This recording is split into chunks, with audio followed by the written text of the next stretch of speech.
She was an international superstar at CNN, reporting from war zones, interviewing global leaders, and spending most of the last decade and a half in London and Paris. She was also a surprise choice to host ABC's This Week, given her lack of experience in American politics. Christiane Amanpour made her Sunday hosting debut this morning, and because we like to bring you news as it happens, we are on the case.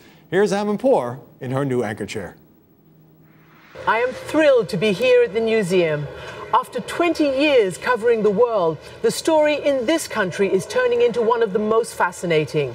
The struggle over politics and policy. I'm also eager to open a window on the world and cut through those complicated issues that we all confront.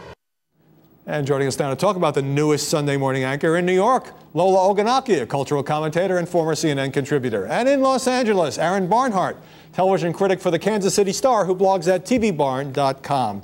And Aaron Barnhart, the first guests were Nancy Pelosi, Robert Gates. How did Christiane Amanpour do as an interviewer and as a host?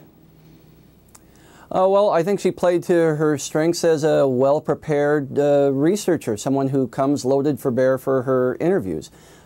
These were gets that were published on the web ahead of time. We could watch much of the segments ahead of time.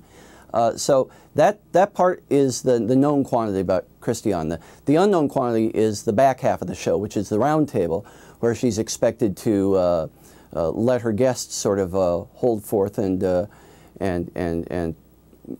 the news agenda forward. And that she seemed a little less ready for the new environment she was thrown into there. It's a real acquired skill. And Lola Ogunaki, interesting, the roundtable guests were George Will, Donna Brazil, Paul Krugman, and Ahmed Rashid, a Pakistani journalist who was appearing by satellite. That certainly gave the show more international flavor.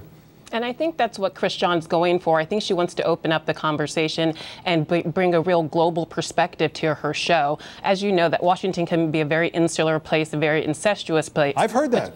You've heard that. You've heard that a few times. And that's why I think Christiane is an interesting choice. I think that she's going to invigorate the conversation. I think she is going to bring a new and fresh perspective. And I think she's committed to making sure that American viewers really understand what's going on globally and how it affects us here at home and why it's important to understand what's going on globally. I did think that her interview with Nancy Pelosi was very strong. I wondered, though, about people getting used to the British accent on Sunday morning. Does it make sense, Aaron Barnhart, to give a job that is so focused on American politics to someone who has spent most of her career overseas? Well, and that's what made Amanpour's hiring controversial inside ABC News, in fact, was that Jake Tapper, here you have your Washington correspondent, seemingly doing a perfectly competent job running This Week in absence of a host after George Stephanopoulos left, and he's passed over for somebody who everybody says is, the foreign correspondent. But, clearly Christiane wouldn't have taken this job if she didn't think she was up for the challenge. I'm just, it's right now, like any other viewer, I'm kind of wait and see. It feels like same cart, new driver right now. She's been sort of airlifted into this existing format. You saw she's still at the museum. They tweaked the music and they added a slideshow at the end. Other than that, this is the same show that people have been watching for the last 10 years. And Lola, this may be an incestuous town, as you so elegantly put it, but it is a Washington show. Administration officials, members of Congress are usually the guests, and yet she's commuting from New York. I wonder if you have to kind of be here and, to smell the smells and hear the sounds of life in the Beltway. I think you'll see Christiane in D.C. more and more often, and she's only in Acela right away. It's only an hour plane right away, so she'll be able to parachute in when necessary. But culturally, it's light years away. If you live here, you lose power when it rains, as I did for 5 days this week. Or let me turn to President Obama going on The View. That was an interesting decision by the White House. Let's play some of that, beginning with a question from Joy Behar. Taliban. Ahmed, what is your assessment of how WikiLeaks... Okay, we'll come back with that clip. Obviously, that was Christiane Amanpour and her Pakistani guest. But let me ask you, Aaron Barnhart, there was this, controversy about why should a president of the United States go on daytime television. I don't understand why it would be seen as undignified in an era when presidents go on Leno and Letterman and The Daily Show if you're a candidate.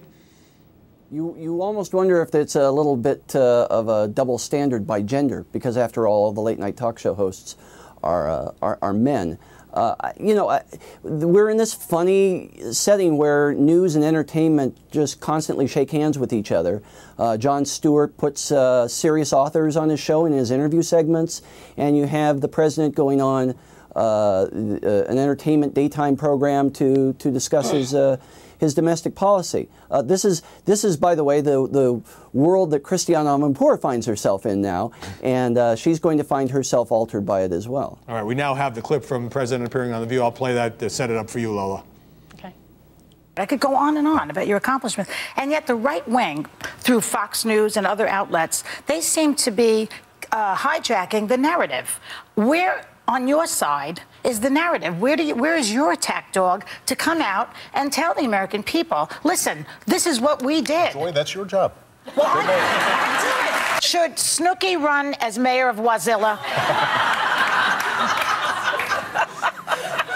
I gotta admit, I don't know who Snooki is. You don't?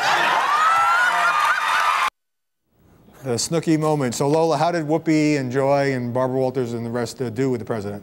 You know, it's easy to write The View off as this frivolous show that a bunch of women just sitting around chatting. But these women really took him to task, and they asked him some tough questions. They asked about BP. They asked about Shirley Sherrod. They asked about why he doesn't identify as biracial and why he only identifies as African American. They asked about the economy. Let me just stop you there. That was Barbara Walters' question. It elicited a very interesting answer, and it's the kind of question you wouldn't have heard on Meet the Press. Exactly. I completely agree with you. And I think that you had an interesting mix. You had everything from Mel Gibson to President Obama talking about the stimulus package. And I do think The View provides that type of forum where the conversation has breadth and it's allowed to range. All right. I got 1 minute left. Go ahead, Aaron.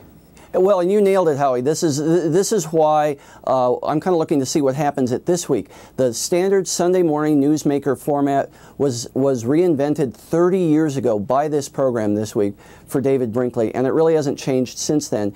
And now it's having its lunch eaten by other shows like The View, which are ostensibly for entertainment, but are doing a better job covering the news. But have their serious side. I've got half a minute. Lola, you may have noticed that Chelsea Clinton got married yesterday. There's been an avalanche of coverage. She just wanted to have a private wedding. Why have the media gone so crazy over this?